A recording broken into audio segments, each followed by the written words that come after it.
هرات کې د طالبانو قل اردو په ځواکونو برید 6 کسان وژل شوي او 14 نور ټپیان دي. د طالبانو حکومت د دفاع وزارت وايي نن ګهیځ لویدیځ هرات ښار کې د دوی د 200 الفاروق قل اردو پر کارکونکو برید شوی چې 15 تنه پکې وژل شوي او ځینې نور ټپیان دي. خو الجزیرې ټلویزیون د خپلو سرچینو له قوله ویلي چې یاد برید کې 6 کسان وژل شوي او 14 نور ټپیان شوي دي. دغې سرچینې پر ټویټر لیکلي برید نن ګهیځ د ناپېژاندو وسلوالو کړی دی.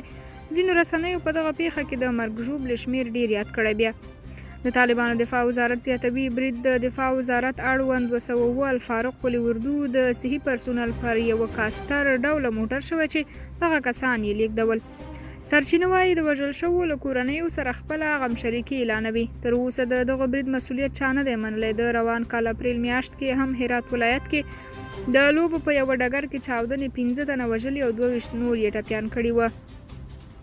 څو میاشتې وړاندې په هرات کې د طالبانو د ځواکونو پر یوه بل موټر هم ورته برید شوی و چې مرګ ژوبله یې هم لرله. خلک وایي بیا طالبان باید د داسې پیښو مخنیوي لپاره په استخباراتي ادارو کې د ملایانو پر ځای مسلکي کسان وګماري.